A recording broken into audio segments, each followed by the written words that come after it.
This video is sponsored by Cornerstone Farm Ventures. Also brought to you by McMurray Hatchery. So, we're going to process these chickens, and so just a little bit of word about that. I don't want to go off into la-la land and mysticism, but it is important to realize the sacredness of life and the responsibility that comes with taking a life. And I think that in general, we earn the right to participate in the life, death, decomposition, regeneration, life, death, decomposition, regeneration cycle as we honor the life in sacredness as it's lived. It's one of the beauties of pastured poultry. Remember, it's not pasteurized. Pastured poultry is one of the single biggest components of it is that we are trying to create a respectful, honoring life for the bird, which then makes the death a thing of sacrifice as opposed to a thing of sacrilege. That's what separates the act that we're going to do from a place that's without meaning to a thing that is with meaning. And we definitely believe that exposing young children to this is really good, to find out the chickens don't talk and the chickens don't understand. And so I'm going to talk you through the process as we go through. But even though I've killed hundreds of thousands of chickens in my life, I never approach this just nonchalantly. It's a serious thing, and the question is: Have I honored this being in life enough to deserve to be able to take the life in the end? That's the question. And so we pause to appreciate that. Okay, so what we're going to do is we want this to be as just grab me one there. If I get over there too far. So these are Cornish cross. I don't know how old they are, but I expect they're 9 weeks. Yeah, right at 8. Yeah, 8. A little over 9. Little over 9 weeks. Yeah. With this kind of bird, a week makes a big difference. The difference between 8 and 9 weeks is the difference of like a pound, because they're really great. Okay, it's a pretty big bird. Do you want it before I kill it? To get a weight before I kill it? Jim McLaughlin this equipment is from Cornerstone Farm Ventures, and so we're just I'm an imposter here. Jim's the one guy that has all the stuff, and he's complicating my situation by wanting a live weight. So what we do is we like to grab them kind of like this, and hold the wings. Okay, if the bird is crackling and carrying on and stuff, then you're doing something wrong. Notice this bird, I can kind of move it around, and putting your finger between the legs like this so that if they start clawing, they don't claw you, is a critical element. So they're kind of sitting in the palm of your hand, okay? But you notice, I can turn him around. He's perfectly comfortable, and I've got my hands on his wings, okay? So I'm going to stick him in head first, okay? All right, get your weight.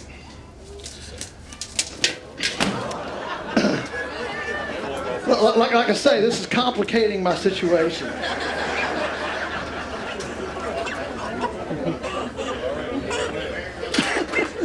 Okay, all right, want to try again? All right. Yeah, all right. So we put them in, and what you're going to try to do is, right here's the wattle, okay? The wattle's right here. So we want to go as close to that as possible. In your own jugular, your jugular veins come up along your windpipe, and then they separate under your chin right here. One comes up under your ear here, one comes up under your ear here. Same way to the chicken. So the closer we get to the head, the better chance we have of catching just the jugular and not hitting the windpipe. So we'll catch and you want a good stream of blood right there. That bird is literally flatlined in a tenth of a second. I mean, it's very, very quick, okay?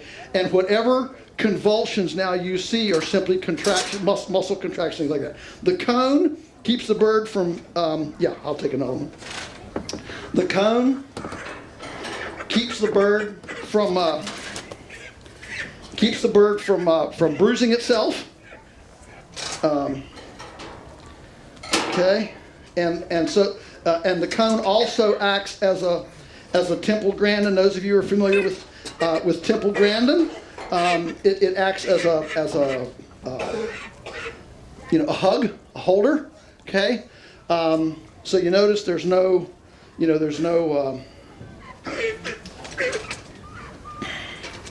Didn't get that one exactly right.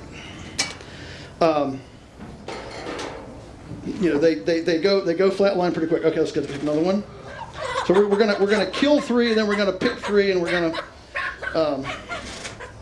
do 3 more. Okay, so the point is to get up there as close to the head as possible. The other reason to get as close to the head as possible is that it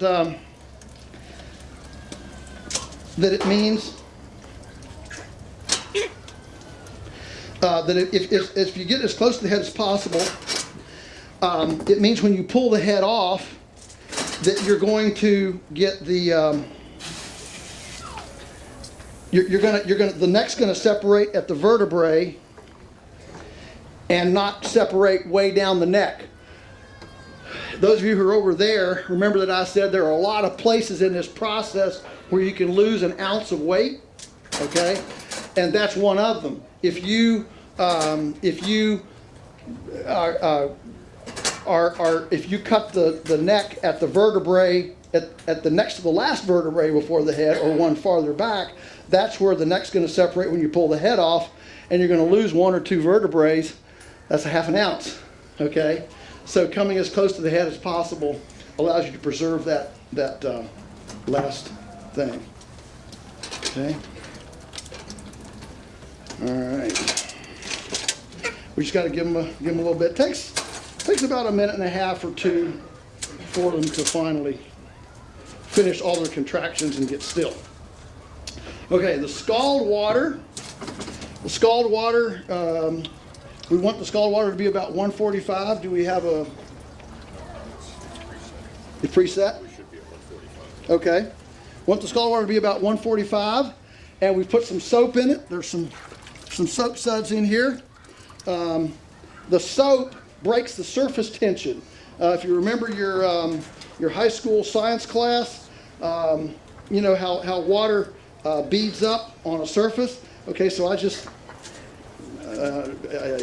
this water sits up on the table here, but when I touch it with the water that I just pulled out of that scald tank, okay, when I touch it with this, it's got a little bit of soap in it, and touch this water, it immediately spreads and breaks the surface tension. So what you're trying to do is get water to penetrate farther into the into the feather follicle. Are we done? That one. I must not have gotten that one right. Come on, bird. These are big birds. They're yeah. All right. Now the old hatchet system, you know, that Grandma used out behind the back stoop. The problem with the hatchet system is that it puts the bird into shock. So by just cutting the jugular and leaving the windpipe, the autonomic nervous system continues to function, so the heart continues to pump, and actually pumps the blood out of the body. This is basically a halal, kosher type kill, okay? And we don't do electrocution. We don't do gassing. This is the ancient procedure, and it pumps the blood out of the body. If you go to the store and buy chicken and you see all that black around the bones, that's clotted blood from lack of bleeding. I can tell you that if these are electrocuted first, you'll get about half the blood out of them that we're getting with this. This is called assanguination, if you want a nice big word, and that's what we're after. Okay, I think we're good to go here. Your stockbroker's calling. Okay. So then they go into the scalder here. Yep. And so the thing about these birds is if you're doing them at home and you don't have this nice equipment, which you should get this, there are thresholds for getting this equipment. In my opinion, once you pass, look, anybody can dress 20 or 30 birds in your backyard with a wood fire on a pot, you know, or you can get the hand pick them and that sort of thing. But as soon as you pass about 100 birds a year, you're going to want to, get some equipment. And the beautiful thing is, when we started with this, 40 years ago, this kind of equipment was not available. I mean, this whole thing it did not exist. And so today we have small outfits like this that are selling a lot of this little equipment into the homestead. So it's a real different deal. A lot more available and a lot cheaper. This stuff is a third the price today that we paid 40 years ago for the same stuff, because now there's so many, competition, smaller scale, it's just more available. The thing about this scalder, you see them kind of, it's a rotary, it's called a rotary scalder. There are scalders that dip, by the legs, and they dip up and down, all right? The problem with that is that the breast is the most tender part of the bird. The legs are the least tender part. And so if it's just going up and down, legs to, with the head first, it means that what has been scalded the most is the breast, and what you need scalded the most is the feet. And so the rotary scalder allows 100% of the chicken to be scalded at the same amount all the time, okay? So water's about 145 degrees. 145 degrees for, what do you have it set on, a minute and a half? 90 seconds, all right? And, I got it, okay, that's fine. So now we're gonna put them in the picker, okay?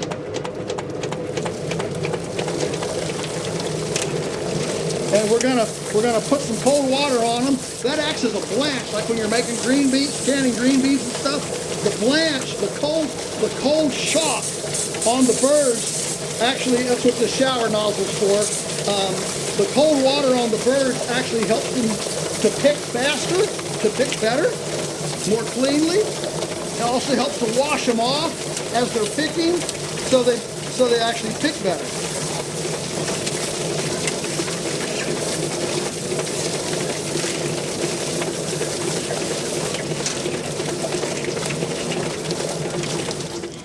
Okay.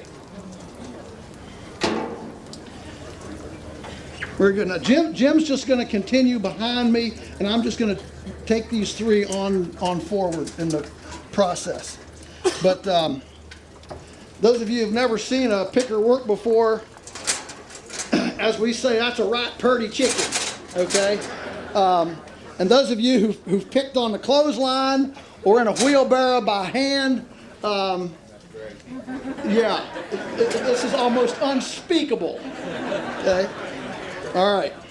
So there's the bird. Jim, I can probably flip around so you don't have to jump up here and put those in the scalder when they're ready. See, I think I'll just leave these in here for now. Just not enough room to work. Okay. All right. So you want to make sure that any little pieces of manure are off your table and off of these. All right. So the first thing we're going to do is we're going to pull the head off, and we're not going to cut it off. We're going to pull it off. That ensures that the neck breaks at a vertebrae. If we cut it off, then we're gonna have little bone shards, and it's gonna be hard to hit that vertebrae. So we just pull the head off, okay? Then we're gonna cut the feet off. All the cuts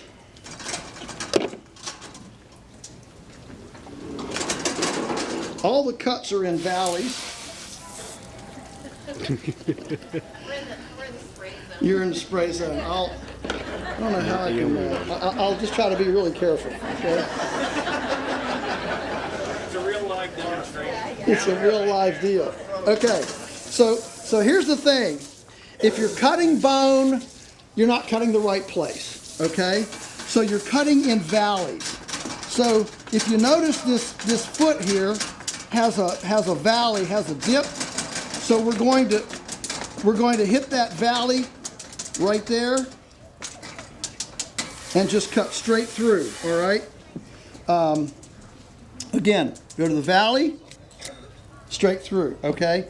If you're cutting bone, something's wrong. Now, are we saving the feet? We're saving the feet? No, I don't want the feet, but I figured. 5 years ago, we were composting our feet, and today we need 4-legged chickens because we can't get enough feet. And we started selling them for 50 cents a foot. 50 cents a pound. And then we went to $1 a pound. We went to $1.50 a pound. Now we're at $2 a pound. This has added 50 cents a chicken from 5 years ago that we didn't have 5 years ago. So thank you, Weston A. Price Foundation, for creating that market. All right. So we got the feet and we got the head off. All right. Now we're going to flip.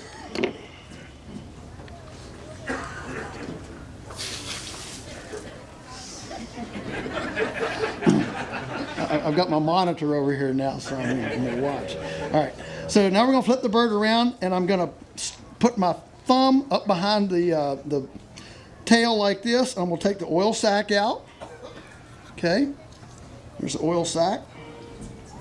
Take that out. And I'm going to flip the bird around. Where'd Jim go? Out back. My sidekick left me. I was just going to start those going. I think it's okay. I'll be. What did he hit? He hit a button here. Jim's trapped outside. There you go. Got it. Okay. Somebody help him. All right. We have not rehearsed. We've not rehearsed this gig. Okay. So. Plastic for you. Oh, look at that! Yay! All right. Okay.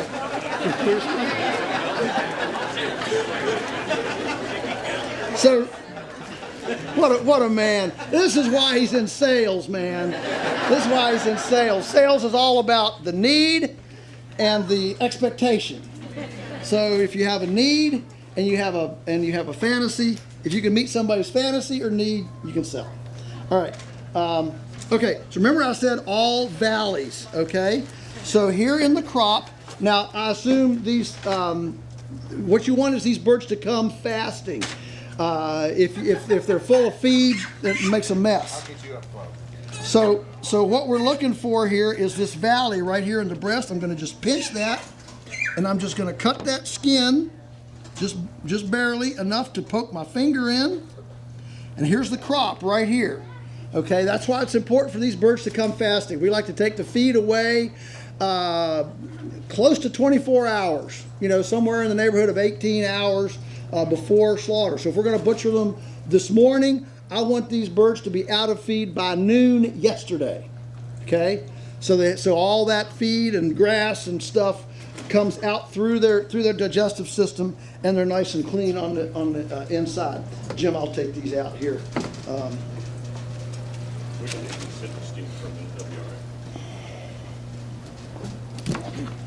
Man, these are big birds. Okay. Okay. So here's the crop. You can see it right here in the breast. Okay. And So now this thing is slick. I mean, it's like snot after birth. I mean, name your slick stuff. It's slick, okay? I figured this crowd would enjoy the afterbirth part. And it's real hard to pinch it and get loose, all right? So what I do is I grab it and curl my thumb underneath, okay? And that gives me way more, I kind of catch it under the edge of my thumb there and curl around, gives me a lot of surface. And then switch hands, pull loose. Now I've got it in my left hand and I'm gonna just poke my thumb underneath the windpipe and the esophagus. Okay, and I'm gonna pull out the windpipe and the esophagus. So here's the windpipe. There's the windpipe. It feels like a vacuum cord, and there's the esophagus, and it goes to the crop. All right. I'm not going to cut that off. I'm going to let that sit. All right. I'm not doing anything with that.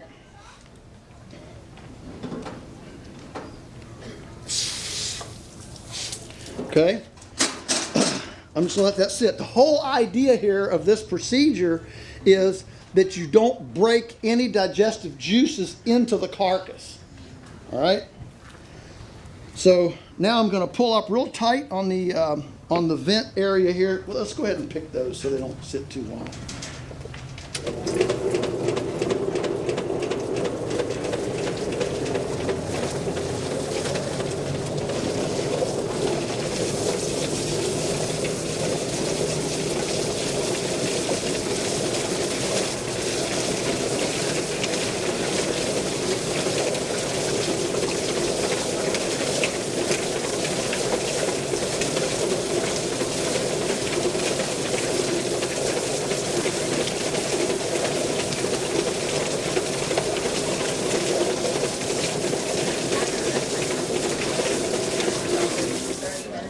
Great.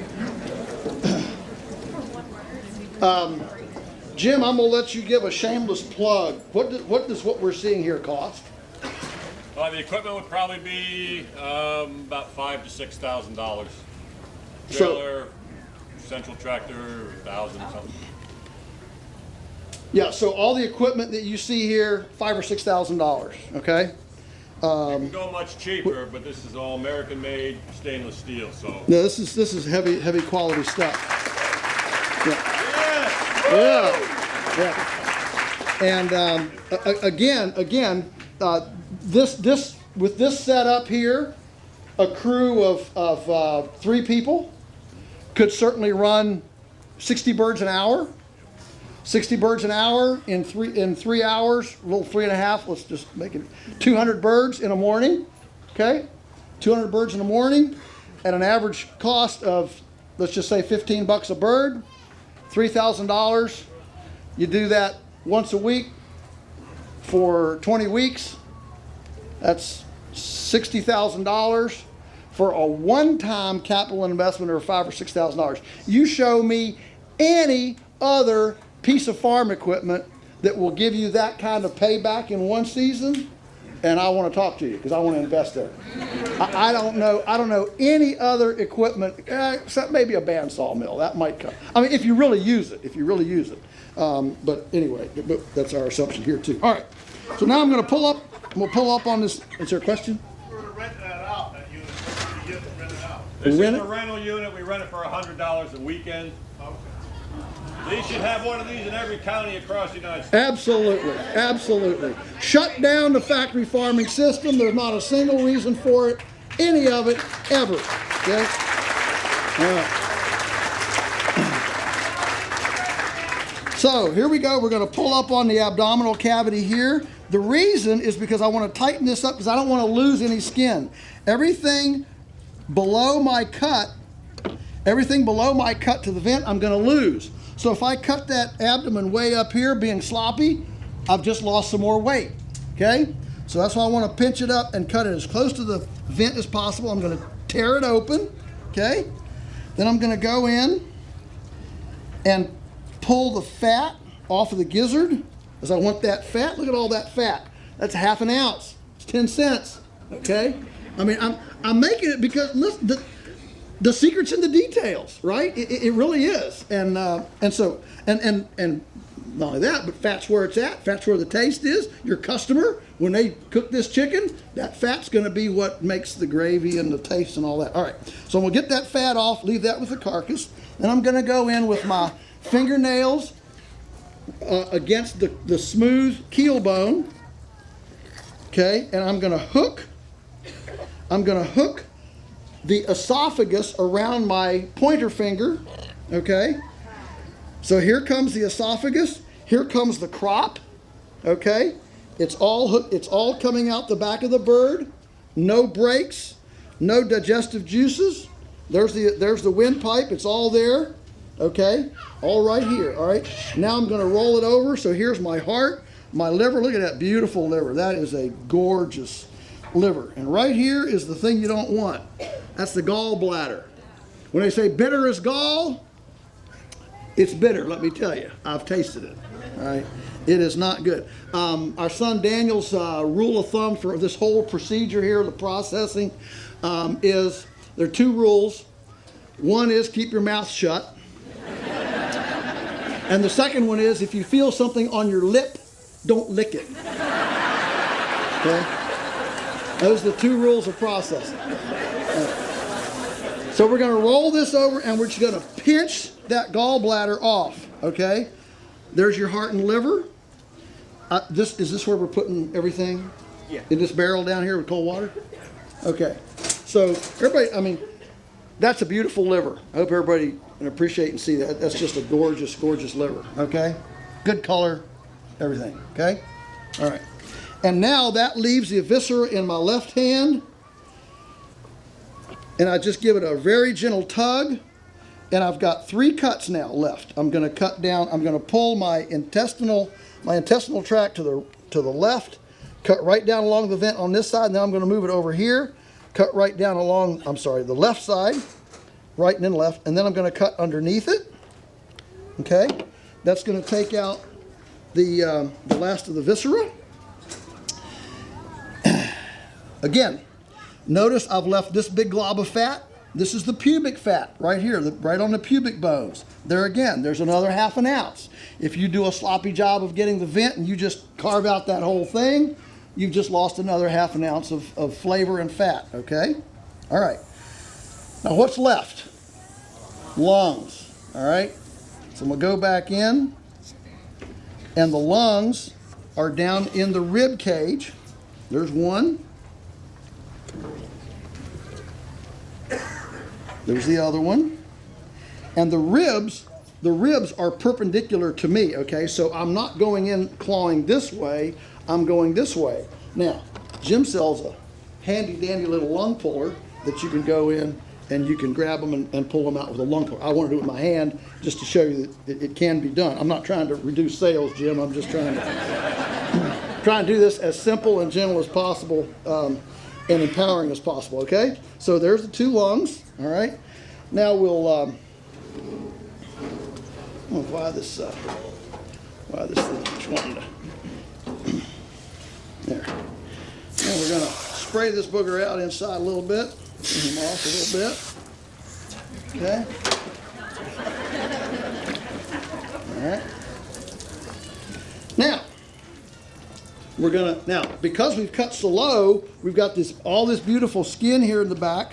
We're going to cut a little tiny incision right here that we can then poke the legs in. Okay.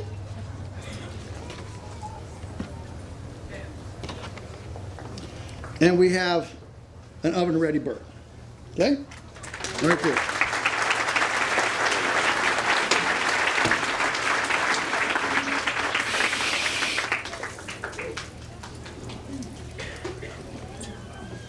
All right. And there's no point in that process of using bleach, right? No point. We don't use bleach. We don't use nothing. No.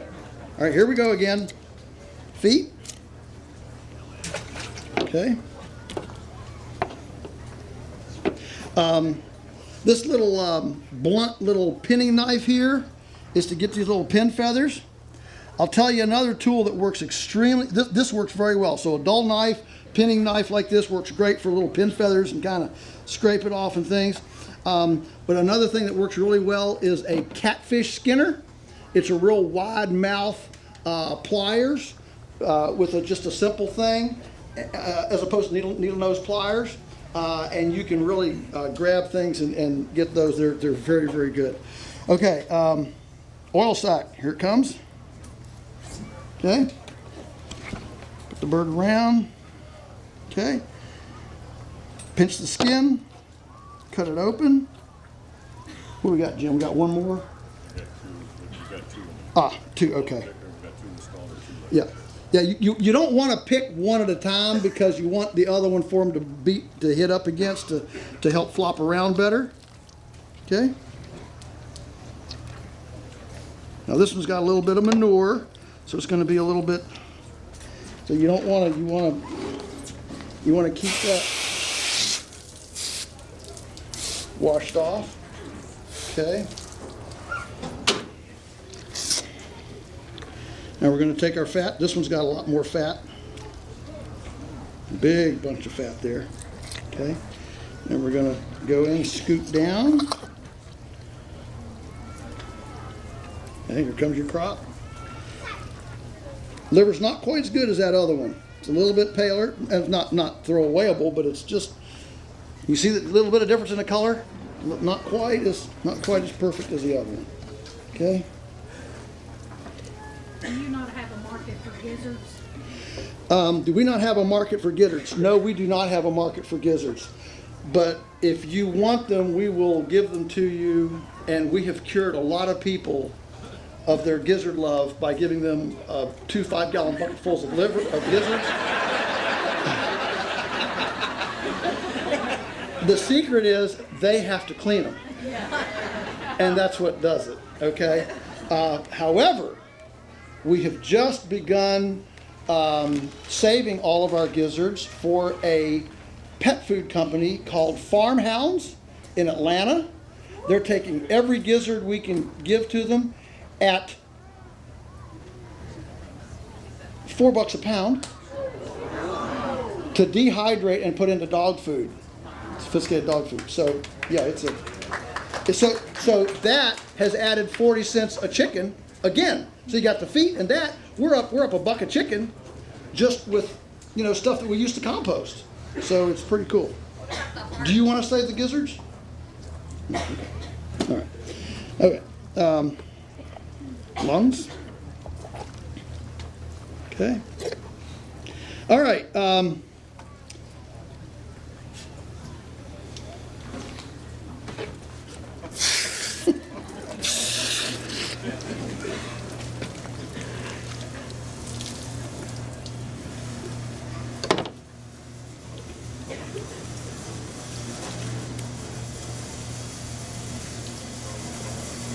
Okay. There we go. Head.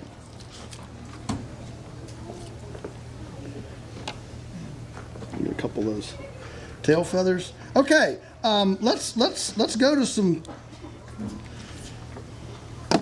Let's go to some questions. What's on your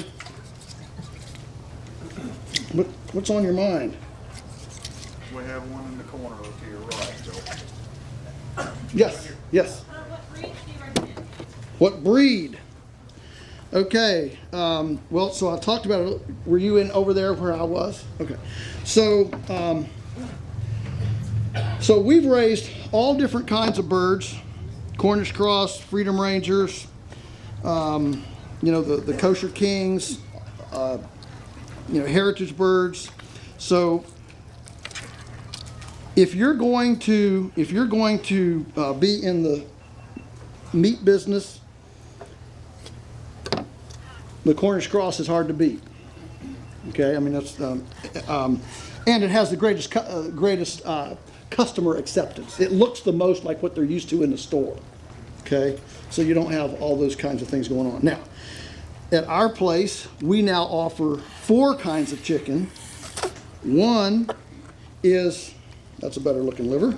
That's good. One is a Cornish cross like this. The other one is a heritage bird that's the brother of the cockerels. So we're hatching our own layers. So we hatch 4,000 chicks, and 2,000 of those are going to be males. And so we raise those up 16 weeks, and they make about a 3.5 pound carcass. Razor breast, all dark meat, orange fat. Unbelievable taste, unbelievable bird. Now, there's no doubt in my mind it's a superior bird, okay? But it takes twice as long to raise. You got to charge twice as much for it for all the labor, and you don't get much at the end either. Okay, so you take your picks. Well, we do sell those, but they're hard to sell. We can only sell about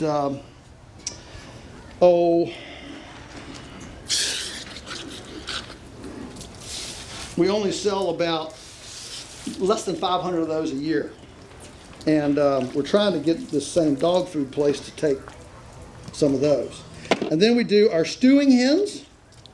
So those are old spent hens. Same procedure. A lot of water pressure here. We're not lacking for water pressure, that's for sure. What do we got? So we've got these. We've got the heritage rooster, got the stewing hen, and then this summer we added a soybean-free chicken because we had so many people wanting soybean-free. So we added that. So we got 4 different kinds. I mean, if I was just raising meat for myself, my own family consumption, Cornish cross is hard to beat. I mean, they're really they give you a lot with a little. Yes. Is there a better breed for hotter climates like Florida versus say temperate climates? A better breed for a hot versus cold climate.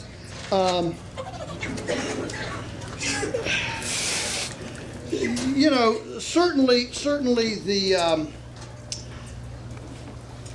the non-Cornish cross is a little bit hardier for whatever extreme, cold, hot, whatever. But no, these birds are raised everywhere. They're raised all over the world. Yeah. Yeah. Is there a downside if you're doing for your home stuff and then you're doing about 20? We skinned them because we didn't want to pluck them, and that's how. Skin them? That ain't even a chicken. I'm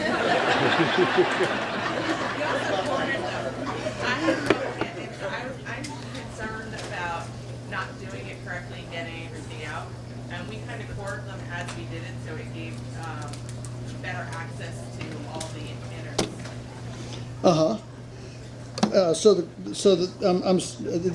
The thread here is I'm concerned about not getting everything out, so we just quartered them, and that way we could kind of see, make sure we got everything out of the inside.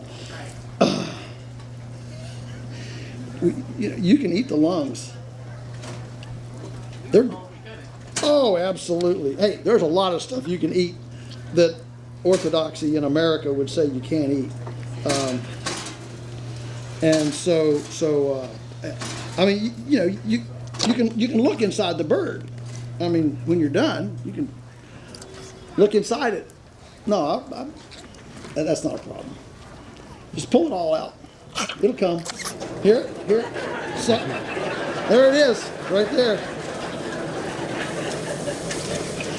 Question? Yes. Wait a minute. Wait till we'll hit a pause button here.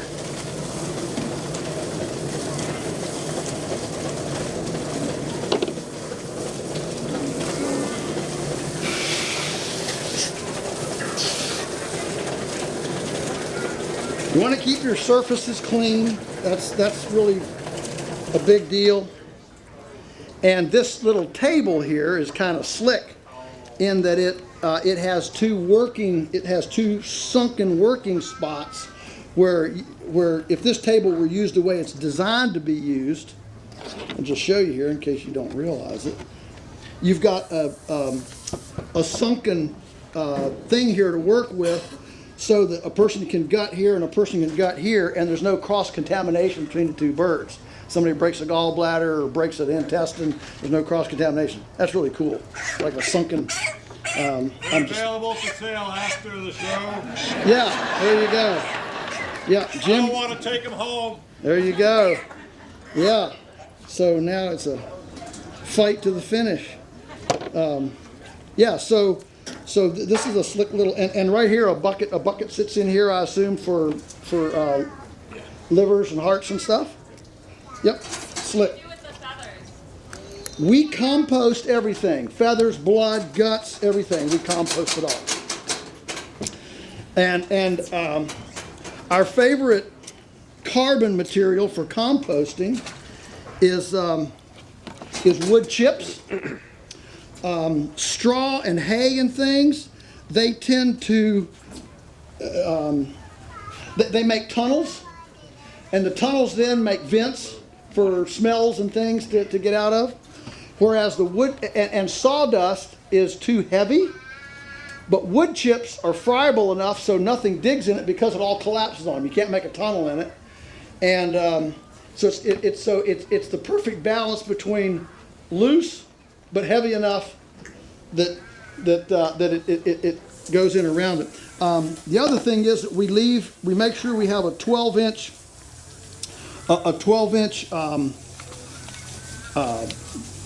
space around the pile. So we're putting it in the middle. We keep it saucer shaped.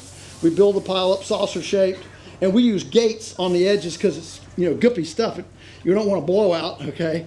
And so we use gates. You could use pallets or something, right, just to keep sides straight. And we have about a 10 or 12 inch nothing but wood chips around the edges. We build it, all right, like a saucer shape, okay? That way nothing can tip over the edges, and you don't have any guts right up against the side because you've got your 10-inch berm. Are you with me? And so we put it on, then we put some more on, and keep it saucer shaped, all right? Build it on up. And yeah, everything, I mean, it's something to go in there and see the, like the head, everything compost. Well, it's got the little skull and a little itty bitty part of the beak, all the cartilage, composts away. Everything composts away. It's just wonderful. Yes, ma'am. What do y'all do for inspection? What do we do for inspection? What's inspection? Right here. I'm looking at it. And if you want this chicken, you come up and look at it. Okay? We say we're customer inspected. That's the best inspection. Inspection. So we're under the Public Law 90-492 exemption, which is a federal exemption. Some states are more restrictive than others, but it allows you to do your own birds on your own place without an inspector on site. The only requirement is that your procedure and the bird has to be sanitary and unadulterated. Now, we all, I'm sure sitting here, if I ask for a definition from every person of what's sanitary and unadulterated, we would all say exactly the same thing. And that's the problem. It is very subjective. So, for example, back years ago when we got our number, we were the first one in Virginia, number 1001, and the guy came, looked at us, looked at what we were doing, basically set up like this, and we were in the open air. I mean, under a shed, but that was all, open air. By the time he'd spent his morning, he looked at me, he said, "Man, spending the morning with you makes me wish I'd stayed on the farm in Tennessee and not gone work for the government." He was 3 years away from retirement, got our number. He couldn't have been more supportive. He retired. Next guy came on. He came down next year and said, "This is all illegal and we'll close you down." Same law, same everything. Nothing had changed, just a different bureaucrat. So this is the capriciousness of, and of course we fought that. And if you want to read about it, you get my book, Everything I Want to Do is Illegal, and you'll read all about the stories. And by the way, that's a good segue to next write this down, next January 25 in Cincinnati, Ohio, we're convening the first Rogue Food Conference. January 25, Cincinnati, Ohio. You can just Google Rogue Food Conference. It'll pop right up. And what we're doing, and the theme is circumvention, not compliance. And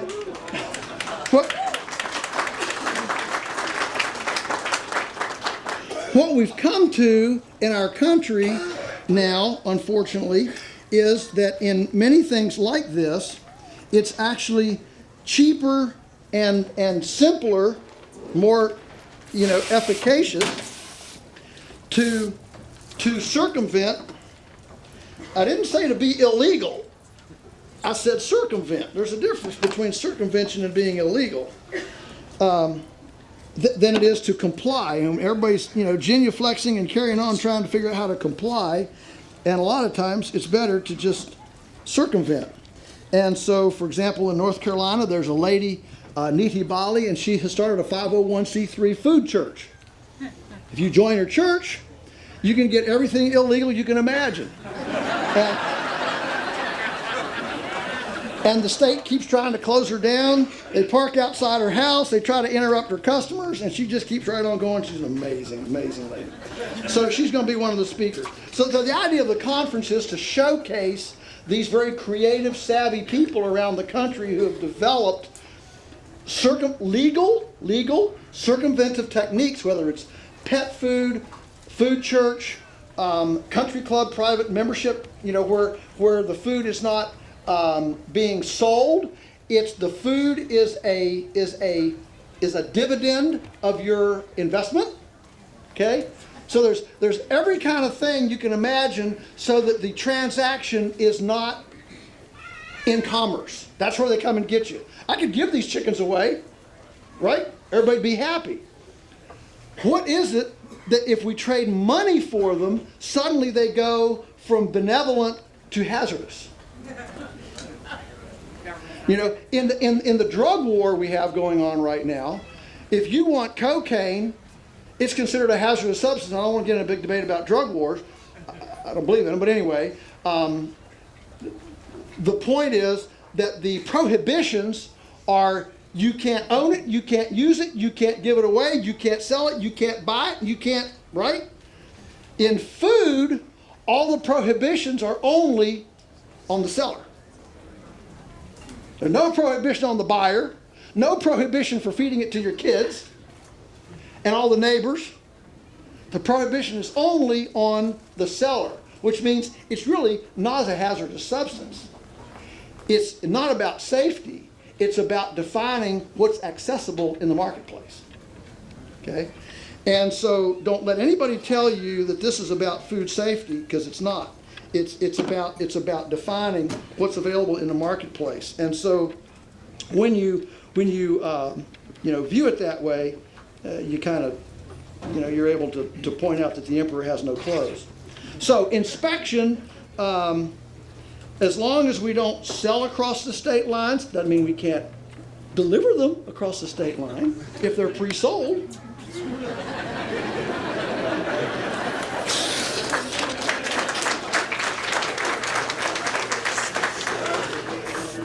I think I could run for election here today.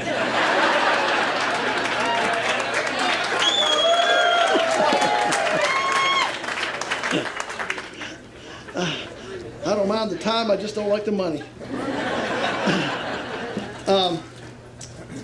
So there's just a lot of things going on out there. And so January 25, Cincinnati, we want to showcase all of these cool, savage, creative circumventions that are going on around the country, so that people who attend can leave and be empowered with templates, okay, to go. The other thing is to join the Farm to Consumer Legal Defense Fund.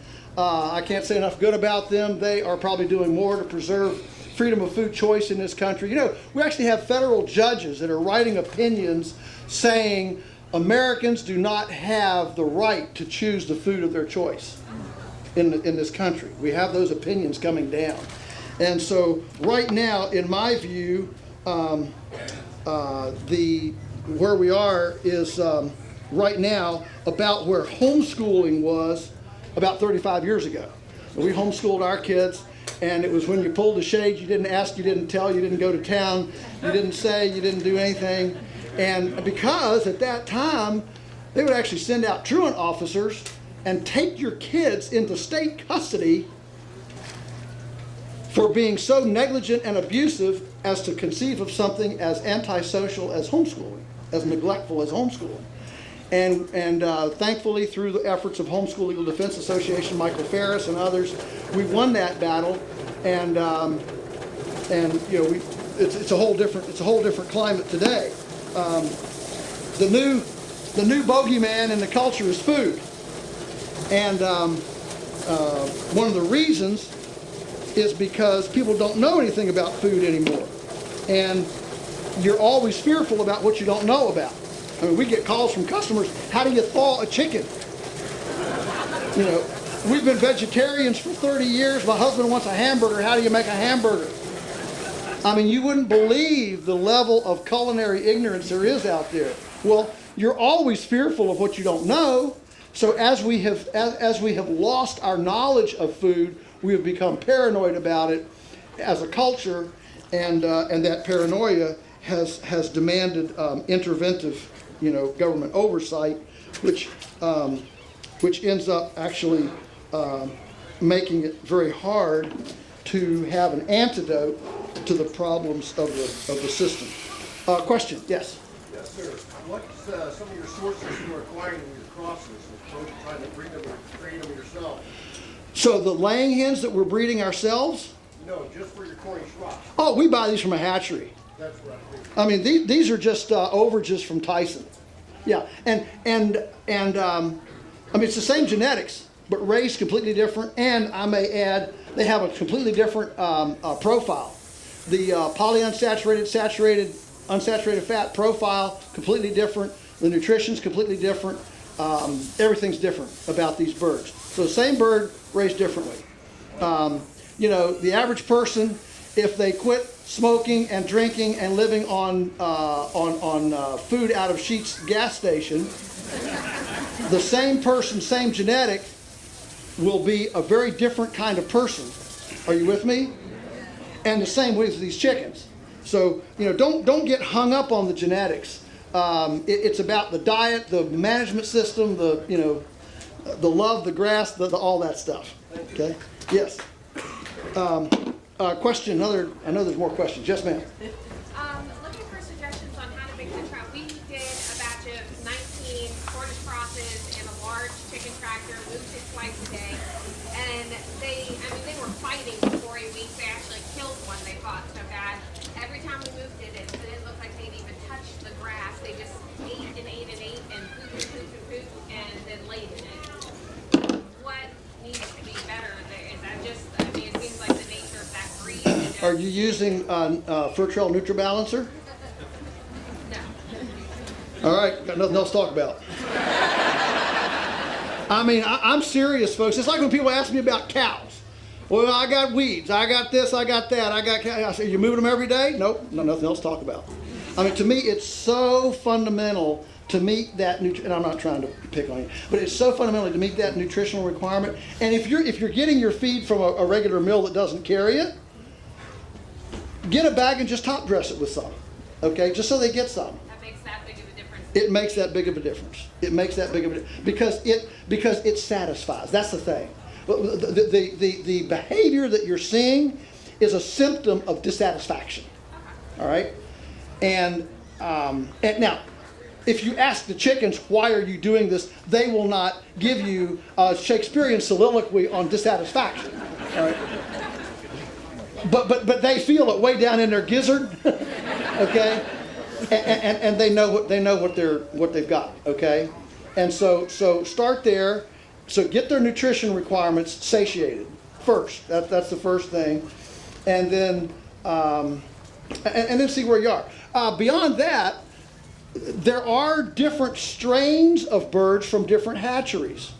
So we have used over the years. We've probably used, I don't know, probably not 10, but more than 6 different kinds of hatcheries around the country. And we have found, I mean, even though this is supposedly the industry bird, the industry breeds for cut-ups, for whole birds. They've got whole different strains for if we're going to cut it up, if we're going to do whole broilers, or if we're going to turn them all into McNuggets. Okay, I mean they have different genetic. That's how sophisticated the genetics are in the industry. All right. I don't know what ours is, but I know that from hatchery to hatchery, there's a pretty big difference. And so I tell people, if you're not satisfied, I mean, do the fur trail first. If you're not satisfied, then try a different hatchery. There's a lot of them, and try them until you find the one that works. We actually have used hatcheries that just didn't work at all for us, and run into people that say, I tried all the hatcheries and the only one that works for us is this one, and it's one that didn't work for us. So we're back to the gentleman's question about, heat and cold and all that. I don't know what all those nuances are, but just start experimenting, and you'll finally hit on the one that works. Okay, great. Question, yes? What problems do you see when you look at the lungs or the liver?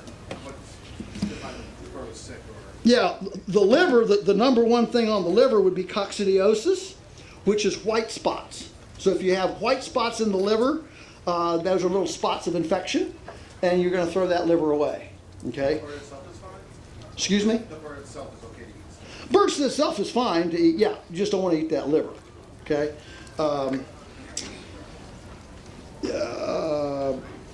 If you've got another real common one is pneumonia, and that'll be where you have a bunch of water in the cavity. You pop it open and it's just all this gush of liquid and water. That's why people who have pneumonia, you drown. You don't actually suffocate. Well, you suffocate because you drown. All right, because you can't get the fluid away. That's pneumonia. And again, the chicken's fine to eat. You just don't eat any of the guts. A chicken that makes itself no good. If you get a chicken that bad, you'll know it. Yeah, and once in a while, yeah, you'll just have one that's emaciated, just awful looking, and he goes in the can. Yeah. But fortunately, you don't have very many of those with this kind of chicken. Another question. Yes, ma'am. Can you repeat again about the nutrition? I just didn't understand what you said. About the nutrition? Yeah. The Fur Trail NutriBalancer? Fur Fur Trail, Trail? Fertrell, headquartered in Bainbridge, Pennsylvania. And they have distributors all over the country. Is that the name of the feed? It's the name of the company. The name of the supplement is Poultry NutriBalancer. The name of the company is Fur Trail. The name of the supplement is NutriBalancer, Poultry NutriBalancer. They make one for pigs and one for chickens and different. And that's just added to whatever. Yeah, it's formulated to go in at 60 pounds per ton. 60 pounds per ton. Now, if you're not doing the volume, tons, then you'll just put it in at that rate. Are there some more? 2 more? Okay. Another question. Yes, sir. Yes, whenever I did mine, it was, I don't know if I took the feed away long enough and there was manure, and so whenever I was researching it online, everybody used the word, don't let it contaminate the meat. And then I saw you had one bird that had a little bit of extra manure. Can you just peace of mind of don't worry about it. It's like the manure getting on the meat. I know you don't want to wash it off. So it's not like everybody's using the word contaminate the meat. I'm like, I mean, haven't you ever had your hands in cow manure? yeah, okay, good. And you just wash them off and then you eat a candy bar. It frustrated me that everybody was using that word. I'm like, Yeah, is that big of a right. I was trying to think the other day. Had some visitors. They were out moving the cows with me, and I was showing them how after I moved the cows and set up the water trough, then I drink out of the water trough to feed my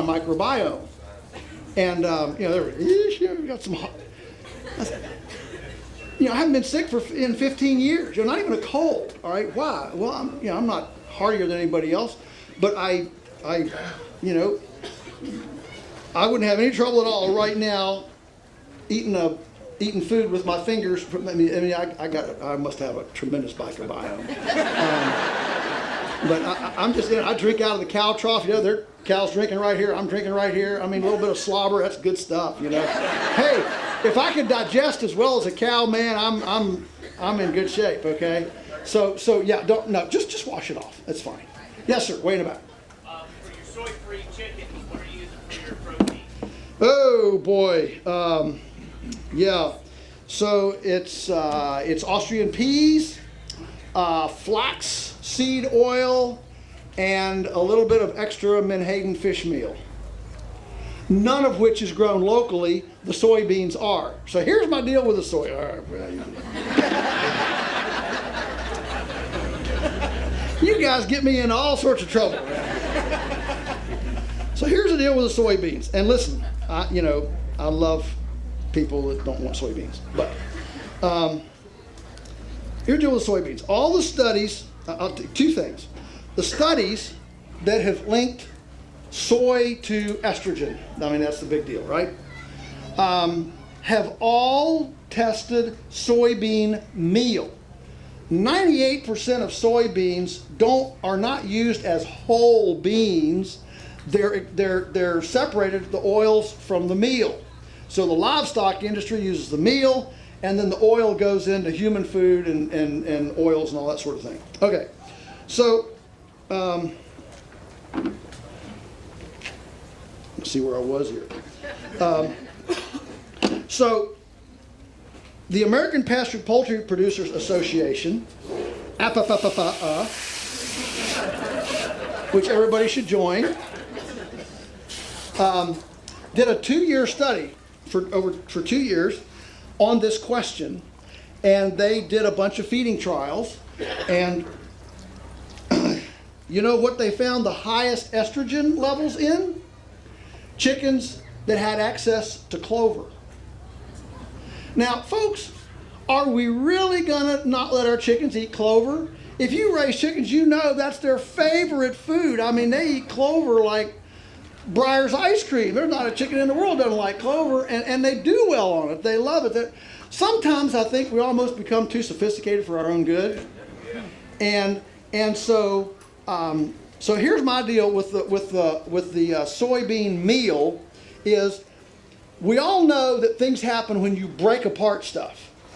It would be like saying, well, since high fructose corn syrup comes from corn, I'm never going to eat corn on the cob. Okay? We all know that when you break things up, you break whole foods up, it changes things. And so that's kind of where I am. And the reason I can say that with a little bit of, confidence is because we've been in this for 50 years. We've had every kind of Lulu person that you can imagine.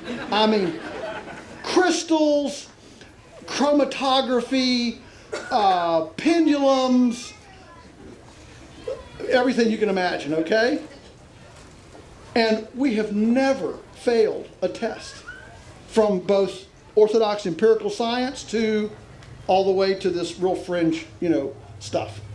And so I just think that the key is the grass. Chlorophyll is nature's #1 detoxicant. #1, chlorophyll. It's like a nature's Roto-Rooter, okay? Cleans you out, all right? And so I say, let's put our emphasis on making sure the grass is right, that we're moving them at the right time of day, have the right, do all the things, the habitat stuff that encourages and facilitates the most aggressive ingestion of chlorophyll possible, and you can cover a multitude of sins. That's right. Trust the grass. Trust the grass. Yes, sir.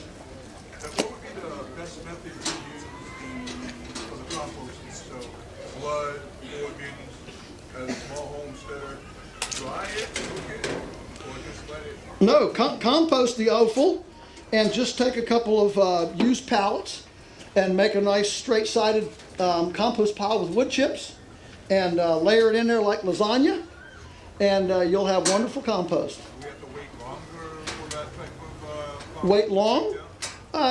You know, you're probably going to wait 6 months. Okay? We send ours through three times because we use a lot of extra carbon for the material, and so we actually get 3 turns for the offal compost. We get 3 turns from our carbon until it's actually down to, you know, pretty good compost. You with me? Okay, good. Another question? Yes.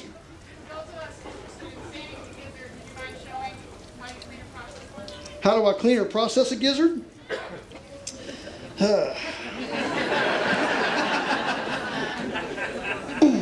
Well, what I should do, I mean, the ideal, when I do this, and I have done this to show people, when I do this, I take the first chicken and put it on ice, because you want to do it cold.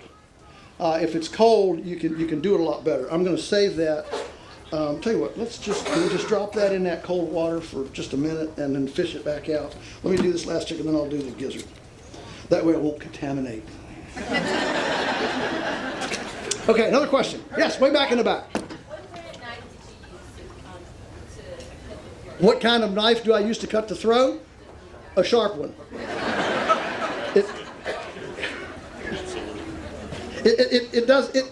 Style doesn't matter. What you want is sharp. Otherwise, you're just sitting there grinding, you know. And so you want something that's really, really sharp. And yeah, if you don't know how to sharpen a knife, practice till you can. Yeah.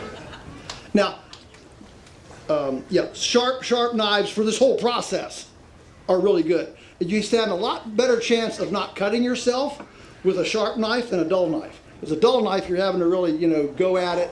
And a sharp knife, you kind of let the knife do the work. Yeah. Yes. Obviously, people come to you for everything, the byproducts of the chicken. For a smaller operation, who's the market that's going to buy your gizzard or your heart or feet, things like that? Yeah. Well, the market for the heart and liver and all that are people who. Weston A. Pricers, paleo, keto.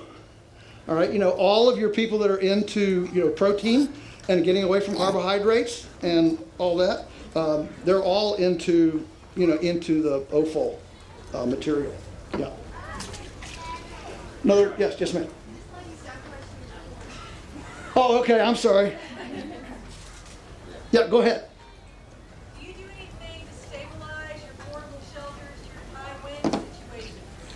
Okay, stabilizing our shelters during high wind situations. We've had our shelters handle 80-mile-an-hour winds, no problem. Okay. Once in a while, we've had a door blow off. But you got to remember that there's a lot of difference between the airflow at 8 feet and the airflow at 2 feet across a field. The other thing is that remember I said about a balanced ecology? So we have made sure that our riparian and woods areas grow up as windbreaks, so it stops the wind across the field. The only time that we ever lost a bunch of shelters was 7 years ago when that derecho came through. That was 100-mile-an-hour straight line winds for 3 hours. In fact, it killed a couple people in our area. And that night we lost 20 shelters. When I say lost, I mean lost. I mean, they were gone. We went out in the morning and there were the chickens in the field and the shelters were gone. But people with big Tyson chicken houses, Cargill, Purdue chicken houses, they lost their houses and all the chickens, and it took them months to rebuild. We just went out to the shop, and in a week, we built all 20 shelters back, and everything was back up and running. That's the resiliency. So here's the thing. If you build something, I'm sorry, Jim. If you build something mobile, that can withstand the worst case that you can imagine. It'll be so heavy you'll never move it. Okay? So what you do, I mean, that's the way all design is. So what you do is you build for 98%. And the 2%, well, you just have to babysit a little bit. Okay? Like, for example, cold, all right? Water freezing, that sort of thing. You do what's good for 98% of the time, and 2% of the time you let it drip. That's a lot cheaper than trying to build a system that can go to 50 degrees below Fahrenheit, go to our historic record and stay there for a week. What are the chances? Not much. Chances are it'll be 20 years before that happens again, and if it does, you spend those 2 days babysitting. You're always in a kind of balance between something, a fortress versus what you can actually do. Where's that gizzard now, Jim? One of the best markets for gizzards is our catfish fishermen, because a gizzard is hard enough that it'll go on a hook, whereas a heart, liver, that sort of thing, it's real fleshy and it's easy to pull off. But a gizzard, they put that on a hook, pull that along the bottom of a stream, and it works really well. Question right here, yes? So, I have about He's going to stand up. I'm concerned about this one. about 30 chickens in a very large property. When I first got into chickens, I invested in a mobile coop. I have lots of various kinds of static mobile coop. Then I also have Premier One fencing. I found myself after a few months, I just stopped using the fencing. I let my chickens just go. But when you're talking about the importance of grass, I find that, at least within my property, all my chickens, I can't even get them onto the grass. They all want to be in the woods. So would you suggest just letting them be out to be where they want to be? Or Oh, chickens in the woods are great. should I just keep, or, okay, so I'm just be, These are layers. You're talking about layers. they are layers. Yeah. So they'll range a lot farther. Yeah, and we don't have our layers in our little shelters either. They're in netting or totally free range, and they go to the woods, and they're all over the place. We got whatever, a bunch of them. So yes, chickens in the woods are wonderful. Okay, I don't know if the camera's up here. So the gizzard has, of course, it has an inlet and an outlet, and what you're going to do is you're going to cut it open, and it has a lining inside. This is the lining, and because it's not cold. If it's cold, you can actually cut it gently like I did, and you can actually break the gizzard away from the lining. Since this isn't cold, I can't do that. And there's what's in the gizzard. Now look at all the grit and the rocks. There's all sorts of cool stuff in there.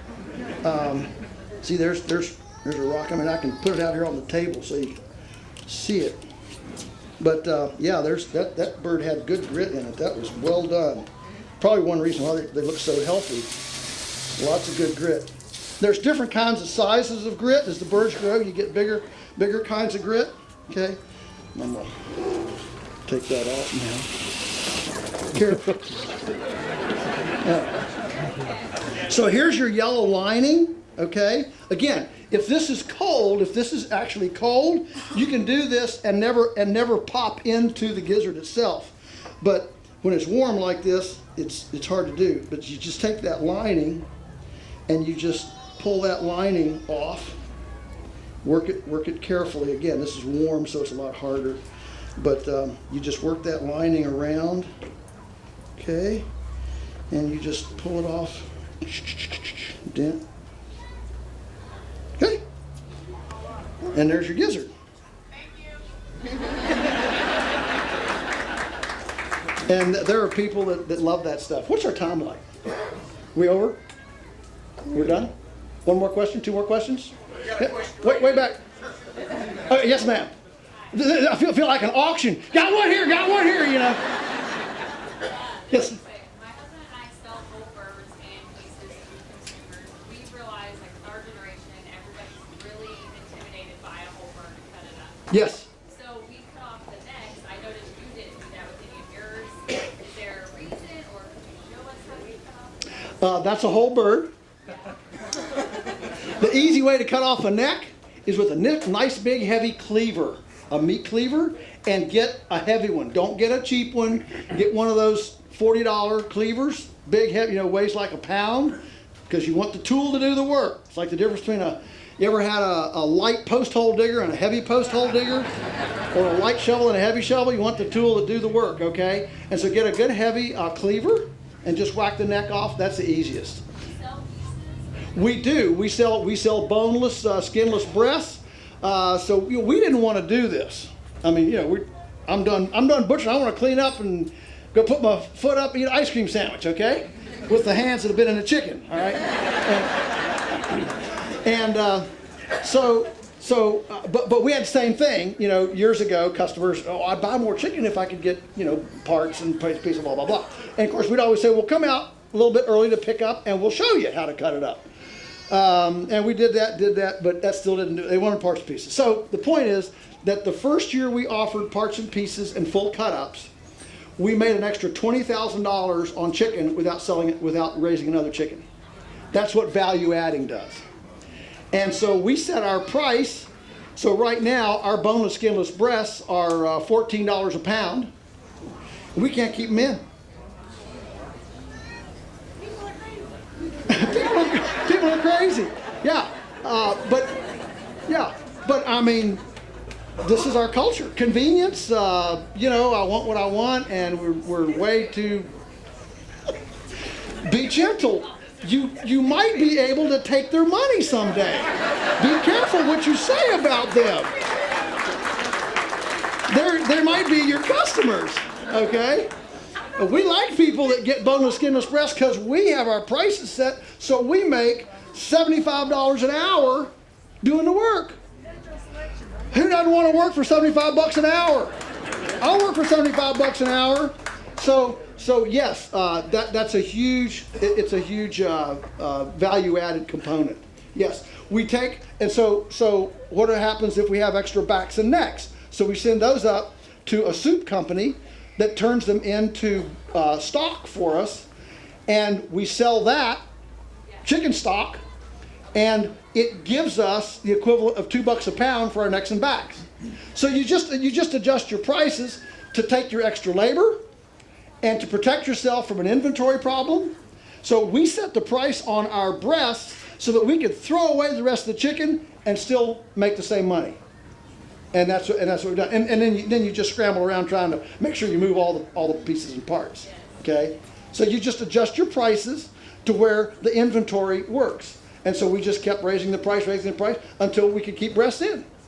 And this is a mistake people make. They go to the store. So you got to realize the industry has equipment that you and I don't have, and they have labor that you and I don't have. And I don't want to get into the labor issue, but okay. So we want to actually get $20 or $25 an hour, right? I mean, if you can't get that, you might as well go work for McDonald's, right? So we have a certain threshold that's going to attract us into this, all right? And so the industry has this huge advantage, so they don't have to have as big a spread between boneless breast and thighs. For us, because it's all handwork and we want to get paid a decent, and maybe we don't even like to do it that much, for us, we consider it a luxury item. So we adjust the price accordingly. And that keeps our breasts in, so we always have breasts in stock, along with thighs and wings and necks and backs and all that stuff. Okay, great. One more and we're going to quit, I think. Yes, sir.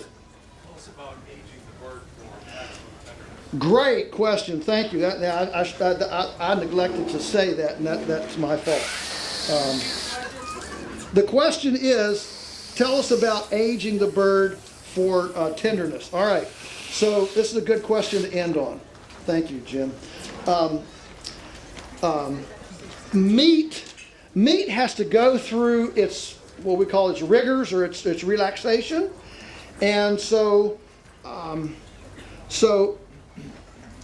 if chicken is going to be cooked fast, the way most Americans cook chicken, now if it's going to go in a stew, like most chicken is cooked around the world, Americans are the ones that cook fast chicken. If you go anyplace else in the world, Uzbekistan, Venezuela, well, they don't even have chickens there anymore, but wherever you go in the world, most chicken is slow cooked as part of a stew, some sort of a stew. All right, it's a long slow. All right, in America, we fry it, we broil it. We tend to cook it fast.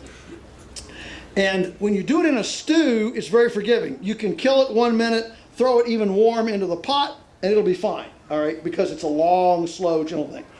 But for us, where we're going to fry it, broil it, cook it a little faster, we need it to be to go through its rigors, to go through its where the connective tissue relaxes. And so we do not recommend. We learned this from our restaurant chefs. We do not recommend eating a chicken the same day you processed it. Kill it. We want the carcass to be at 40 degrees within 2 hours to stop bacterial growth. And then we're going to put it in a refrigerator or on ice overnight and cook it tomorrow. If you have people complaining that your chickens are tough, it's probably because they're so excited about getting your chicken.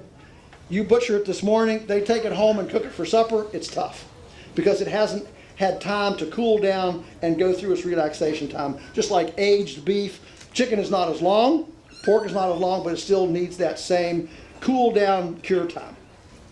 Great. Okay, we're going to have to quit there. Thank you all. I'll be around the rest of the day. You're great. Thank you.